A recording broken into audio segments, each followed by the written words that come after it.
119편 마지막 연 169절에서 176절까지를 이 시간에 읽도록 하겠습니다. 다 함께요.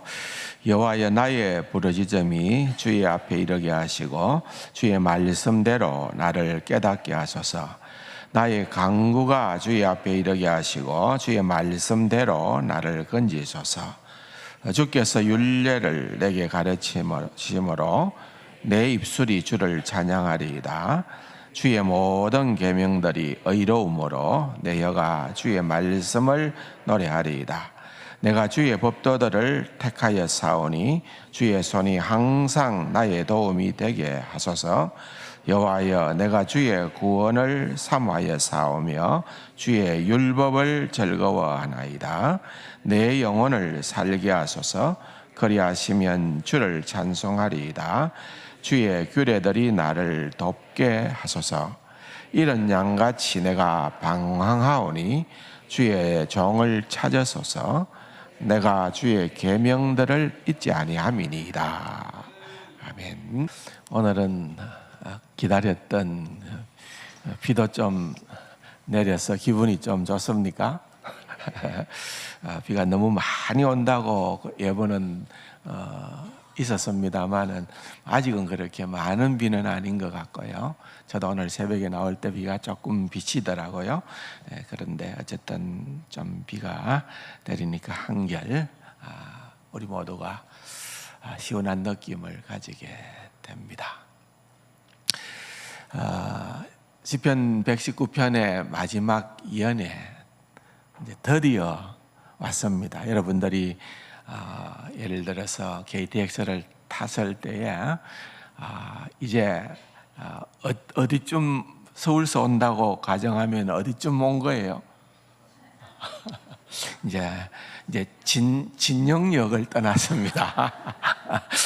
진영역을 떠나서 이제 중앙역으로 이제 거의 들어오는, 보통 일은 아닙니다. 그죠? 해보니까 119편이 짧은 장이 아니고 성경 가운데 제일 긴 장이기 때문에 이것을 다루는 데만 하더라도 1년 정도는 우리가 걸렸다 그래 생각을 합니다. 우리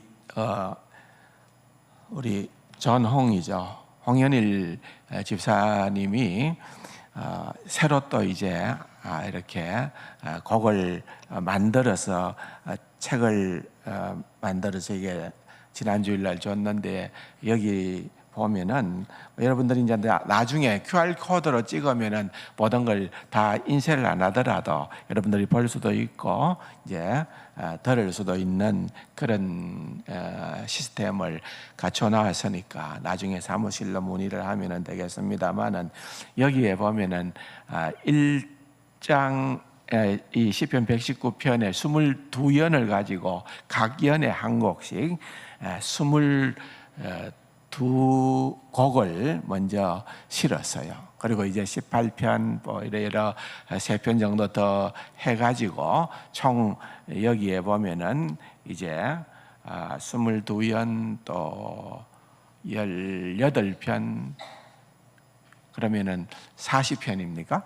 예, 40편의 곡이 이 안에 이제 수록이 되어 있는데, 참 생각을 해보니까 이것도 놀라운 은혜다, 감사하다, 그런 생각이 듭니다. 이제 마지막이니까 또 마지막 그림을 한번 볼까요? 우리 히브리어 원어로 된 마지막 글 한번 안 나옵니까? 준비되는 대로 여기에 보면은 이 마지막 글자는 뭐 여러분들에게도 처음 보는 글씨일 수가 있습니다만은 타우라고 하는 첫 번째 단어가 쭉 8절에 시작하는 첫 번째 글자로 그렇게 등장을 하는 것을 보게 됩니다. 영어로는 T의 발음을 내는 타우라는 그러한 단어입니다. 근데 이제 우리가 참 오랜 시간을 거쳤습니다만은 마지막 연에 와서 우리가 이제 방금도 8절을 같이 읽었습니다만은 여러분들이 이 전체를 119편을 읽고 듣고 하는 가운데에서 들은 아마 공통적인 생각 가운데 하나는 도대체 이 시편을 이렇게 놀랍도록 쓴 시인이 어떤 사람일까라는 그런 궁금증은 분명히 있었으리라, 그런 생각을 해봅니다. 그러면서 우리가 지난 21번째 연을 생각을 할 때에 21번째 연이 산의 정상이라고 그렇게 표현을 한다면은 이제 마무리거든요. 이제 마무리는 우리가 정상까지 올라가는 데는 막 진짜 높은 산의 정상을 올라갈 때는 정신이 없잖아요. 뭐가 눈에 보이지도 않잖아요. 땀을 흘려가면서 그냥 힘들게 올라가서 마침내 고지에 이르릅니다. 그리고 난 다음에 거기서 이제 좀 쉬는 시간을 가지면서 그제서야 정상에 왔다는 뭔가 느낌을 갖는 거죠.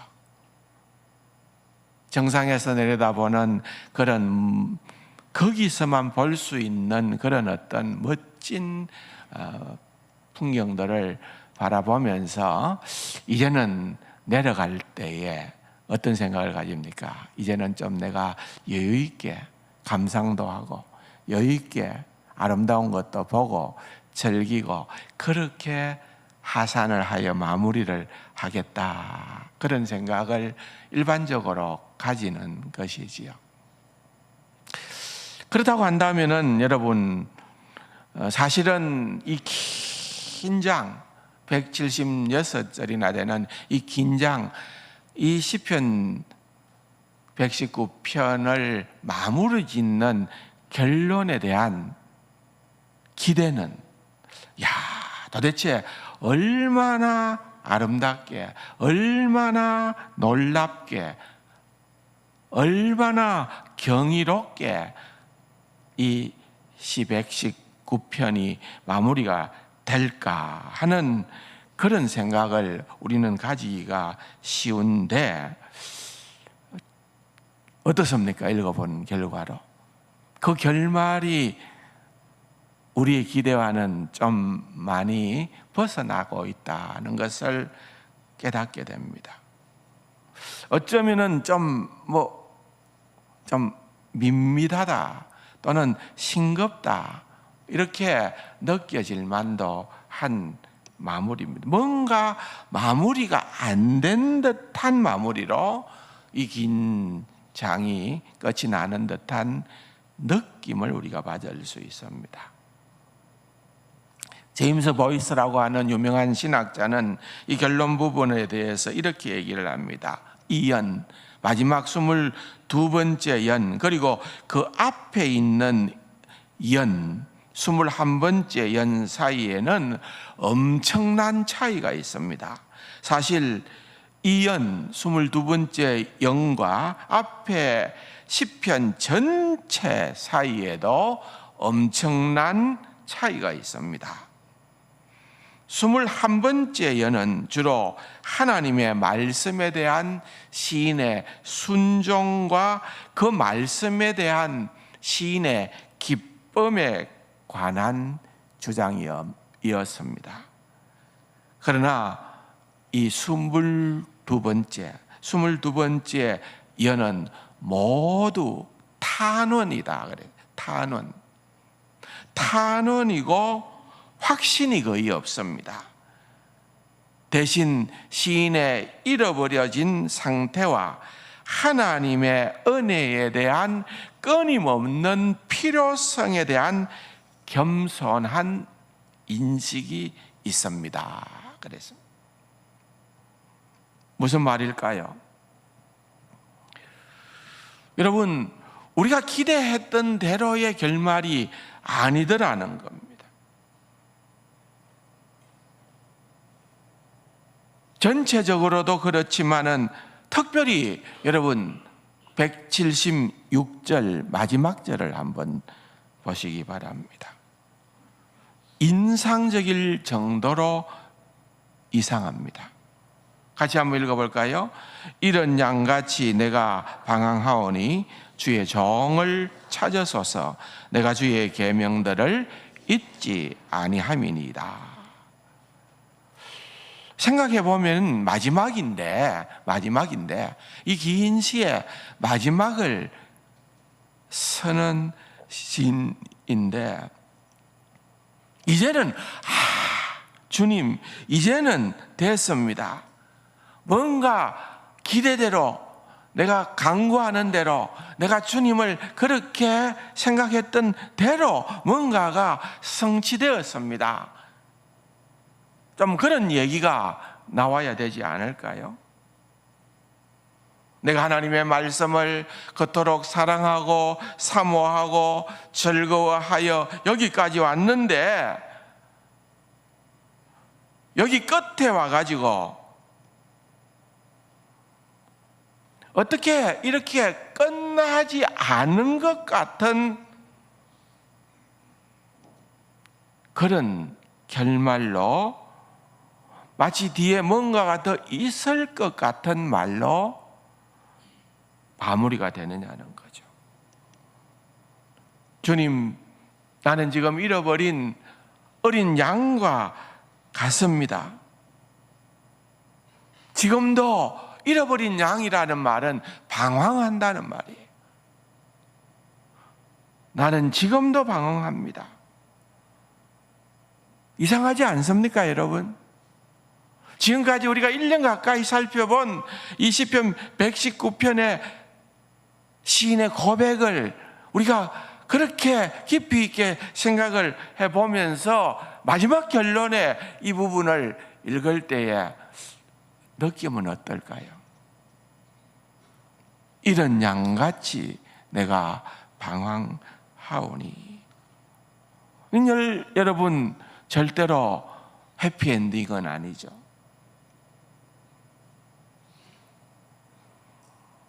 그러니까 성령님께서 이 시인을 감동하셔서 사실은 비현실적인 그런 어떤 해피엔딩이 아니라, 만화 같은 그런 해피엔딩이 아니라 지극히 가장 현실적인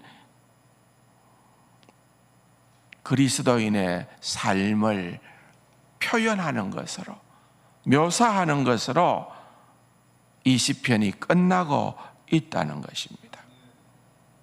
여러분, 이게 진짜 시편 119편에 우리가 주목해야 될 가장 중요한 부분이에요. 여러분들이 어떤 책을 읽게 되었어요. 저자가 누군지 그 사람에 대한 지식도 없습니다. 그런데 별 기대감을 가지지 않고 책을 읽는데 계속해서 읽어보니까 책에 파묻히게 돼요. 우와, 이렇게 재미있을 수가, 이렇게 신선할 수가. 도대체 누가 적었지? 저자가 누구지? 이 저자가 이런 책을 쓰다니, 이 저자가 선 책은 내가 다른 책이라도 또 찾아보고 싶네. 도대체 이 사람은 어떤 삶을 살아온 사람이지, 누구의 영향을 받은 사람이지, 그런 생각이 들지 않습니까? 여러분, 시편 119편을 보면서 우리가 느낄 수 있는 것은 진짜 대단한 분이라는 거예요. 대단한 시인이다. 도대체 이 사람이 누구지? 그 사람에 대한 관심이 생기잖아요. 너무나도 놀라운 시편의 저자이기 때문에 그렇습니다. 누가 썼을까? 다윗이 쓴 것 같은데, 근데 저자는 기록이 되어져 있지 않다는 거죠. 그런데 이 시인이 가지고 있는 영적인 감각, 말씀을 생각하는 그 말씀의 깊이, 하나님에 대한 체험, 또한 어떠한 자기의 고난의 환경에서도 굴하지 않는 믿음으로 성내가는 그러한 삶, 그리고 그러한 삶 가운데서 표현되어지는 경건함, 또한 우리가 보았던 것처럼 이렇게 긴 시편을 히브리 알파벳 22자에 맞추어서 그렇게 8절씩 정교하게 만들어낼 수 있는 그런 문학적 소양, 우리가 몰라서 그렇지 이 시인을 생각하면 생각할수록 이 사람이 도대체 누구냐? 다윗이냐? 아니면은 또 누구냐? 분명 대단한 사람인 것만은 틀림이 없는 거예요. 보통 사람이 아니라는 거죠. 여러분, 그런 정도의 인물이라면은 어떤 유혹이 있을까요? 어떤 유혹이 있을까요? 사람들이 이 시를 읽고서 도대체 누가 쓴 거냐? 누가 쓴 거냐? 은근히 자신을 드러내고 싶은 유혹이 있다는 거죠.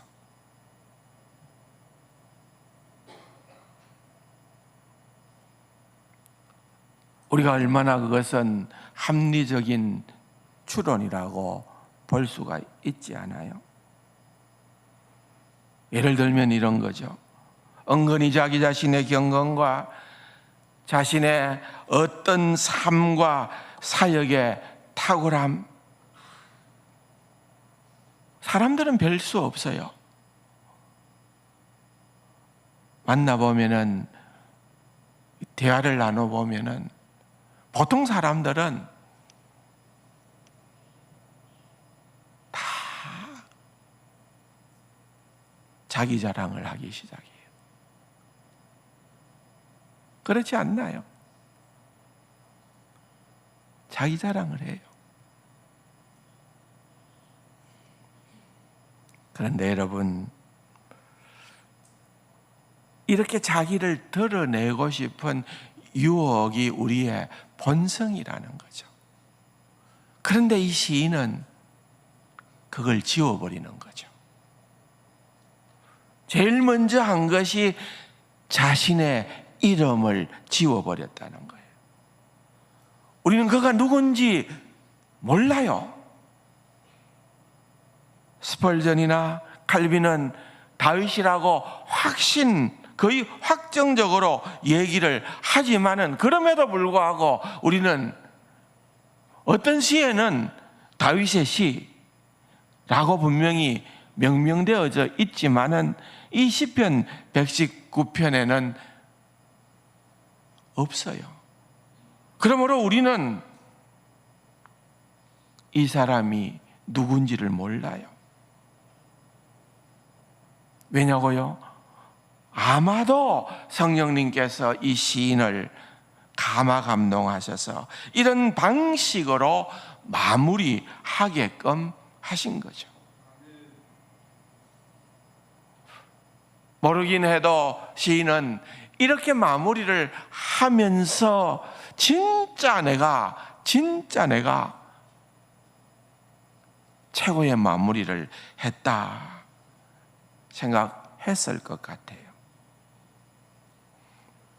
무슨 말입니까? 말하자면 우리 자신을 드러내고 싶은 그런 유혹이 모두에게 있는데, 여러분, 시인은 그러지 않는다는 거예요.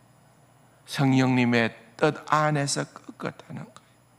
그래서 그는 176절에서 이런 양같이 나는 방황합니다.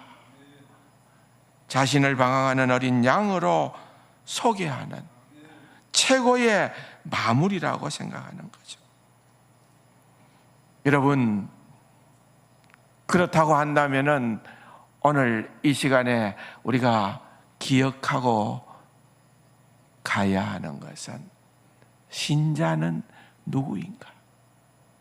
신자는 누구인가? 신자는 어떤 사람인가? 그리스도인은 누구인가? 자아를 드러내고자 하는 욕구와 끝까지 싸우는 사람이다.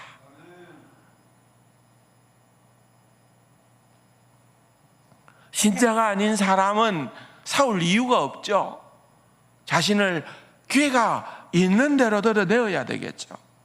이런 싸움이 필요 없습니다. 어떤 방식으로든지 자기를 드러내는 일에 고민을 하지만은 여러분, 신자들은 끊임없이 자아를 드러내지 않는 것, 내 자신을 지워버리는 것, 자랑하는 것이 아니라 자랑은 인간 본성의 욕구이고 죄성의 본질입니다. 죄성은 철두철미 자기중심적이거든요. 그러니까 우주의 중심은 내가 돼야 되고 모든 것이 자기중심적으로 돌아가야 하는, 자기 자신에 푹 빠져있는 사람. 여러분, 우리가 신앙생활을 하면 할수록 그런 사람들을 바라보게 될 때에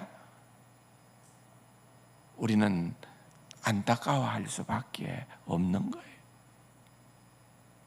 아무리 높은 권력을 가지고 있고 아무리 많은 것을 소유하고 있고 아무리 많은 지식을 갖고 있다 하더라도 그런 사람은 너무나도 영적인 미숙화에 불과하다.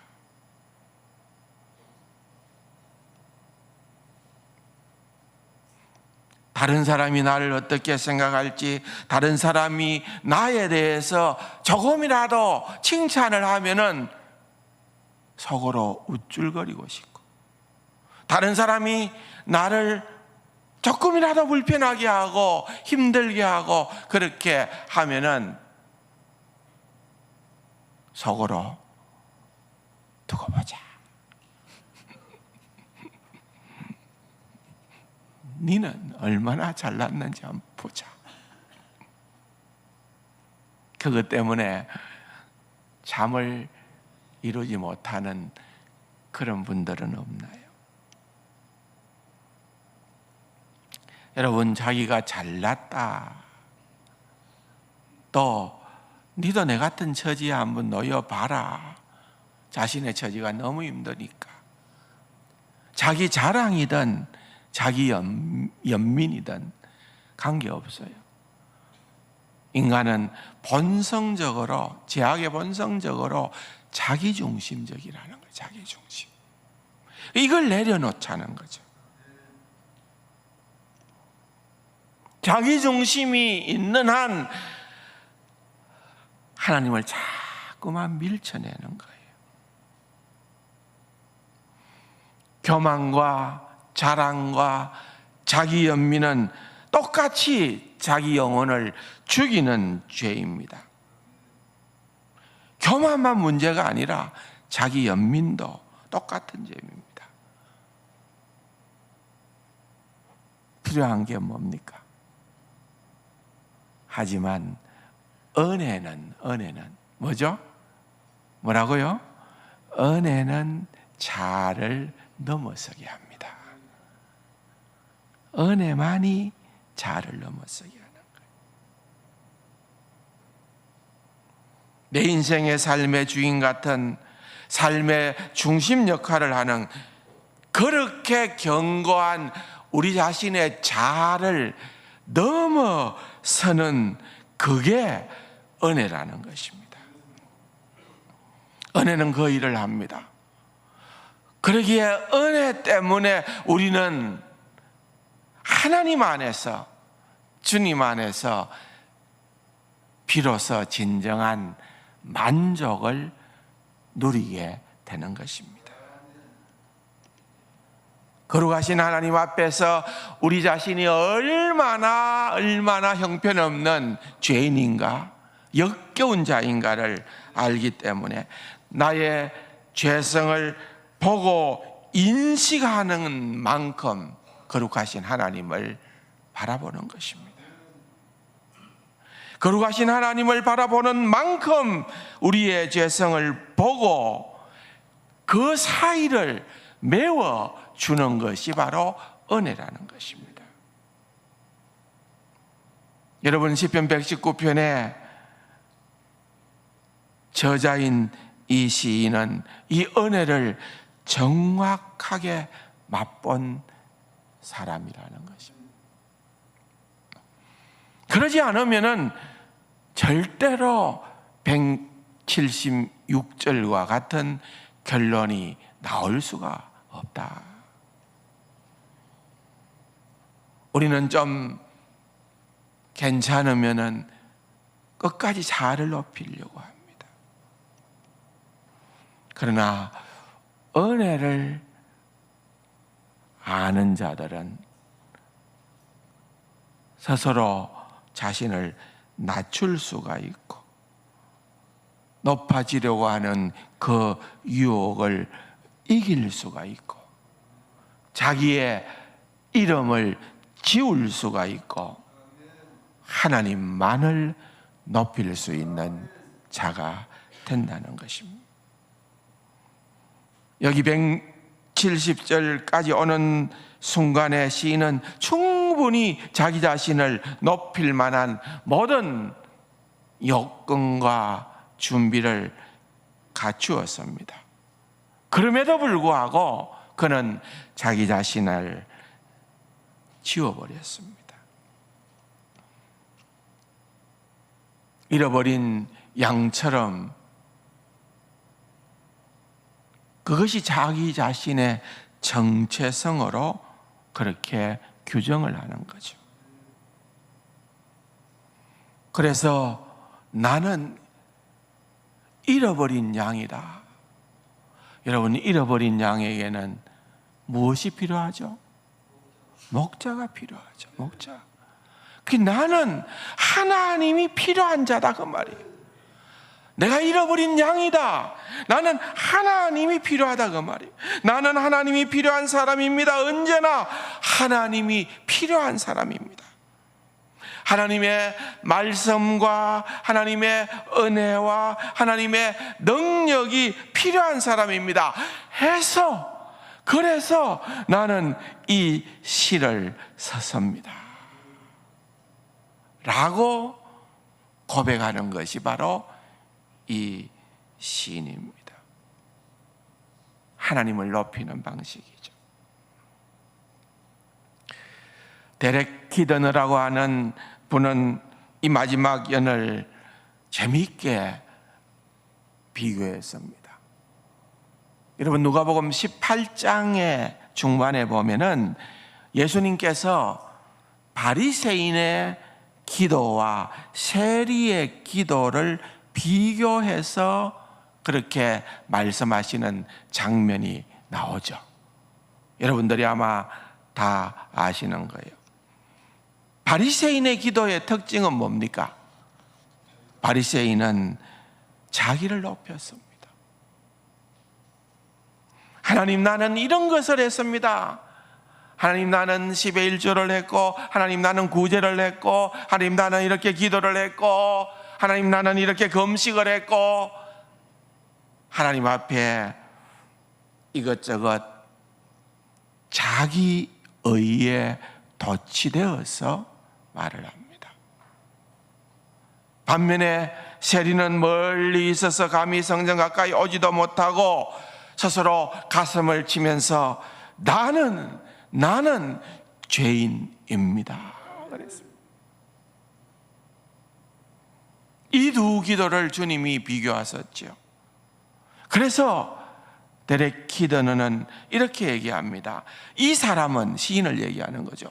이 사람은 누가복음 18장의 비유에 나오는 자화자찬하는 바리새인이 아니라 멀리 떨어져 있었지만 의롭다함을 받고 집으로 돌아가는 세리와 같은 입장을 취했습니다.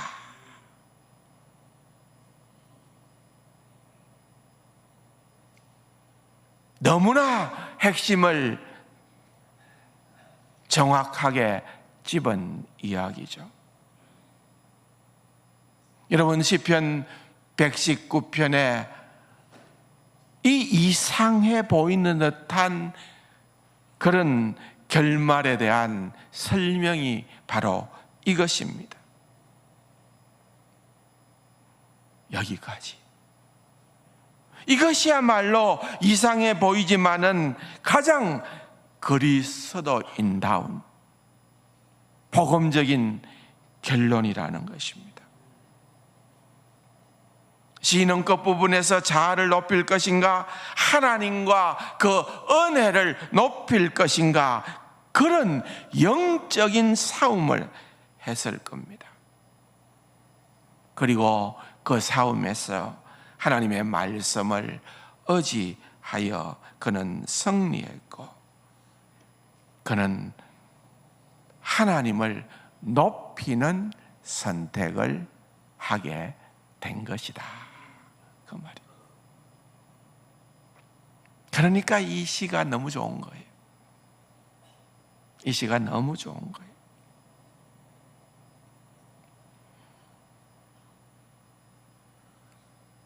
들어가서 잠깐만 한번 보겠습니다. 169절과 170절에 보면은 여기에 탄원이 나옵니다. 우리가 이렇게 생각할 수가 있지 않습니까?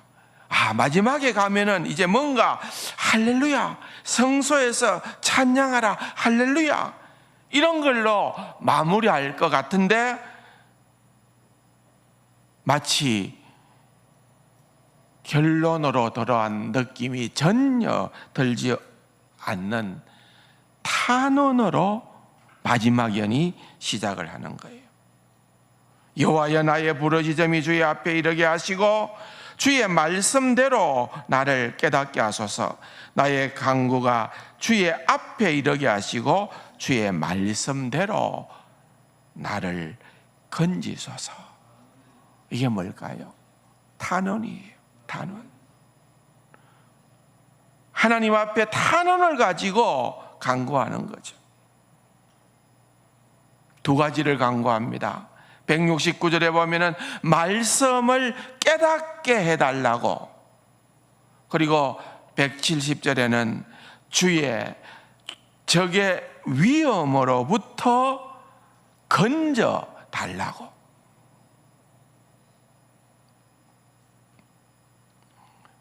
어쩌면은 바로 앞에서 산 정상에 오른 사람의 기도치고는 너무나도 평범한 거 아니냐, 이런 생각이 들지만은 여러분, 이것은 시편 119편 전체에 일관되게 시인이 반복적으로 기도했던 내용입니다.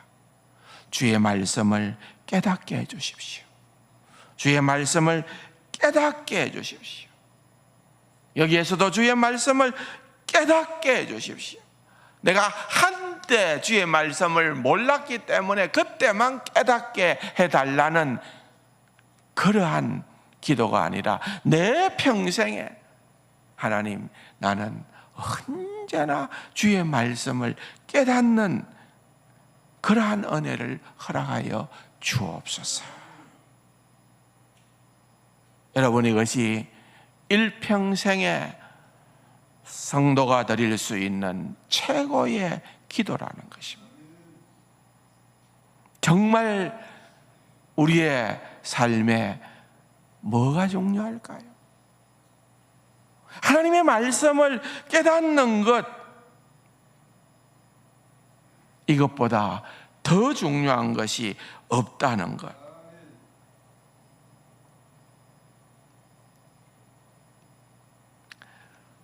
정말 중요한 줄로 믿습니다. 하나님의 말씀을 깨닫게 해달라. 그것은 많은 학문이 필요한 것도 아닙니다. 여러분들이 아는 것처럼 존 번연은 정규 과정을 제대로 공부한, 대학을 다니지도 않았던 사람이에요. 그런데도 존 번연은 너무나도 지혜로운, 그래서 당대의 가장 대표적인 최고의 석학이라고 불려졌던 인물은 존 오웬이라는 신학자였는데, 그분이 가장 흠모하고 존경했던 사람은 바로 존 번연이었다는 것입니다.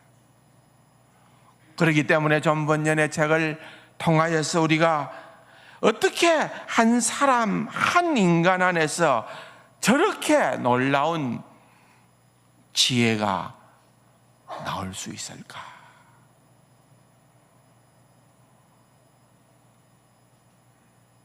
말씀을 깨닫게 해달라는 기도, 그 열매가 그토록 소중하다는 것을 우리는 알게 된다는 것입니다.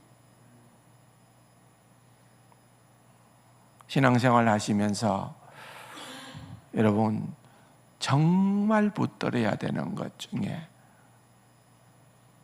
가장 중요한 것은 바로 이것이에요. 주님 앞에 서게 되는 그날까지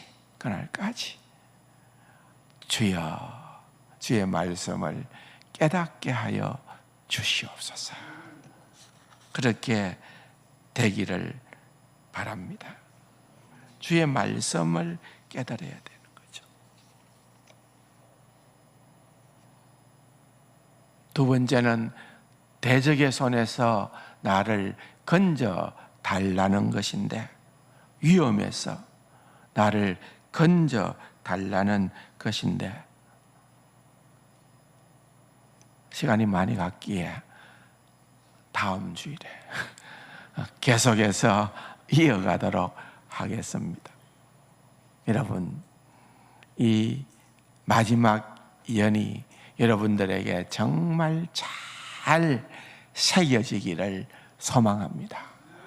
그래서 하나님의 말씀에 더 깊이 들어가는 귀하고 복된 우리 세간 가족들 다 될 수 있기를 주님의 이름으로 축원합니다.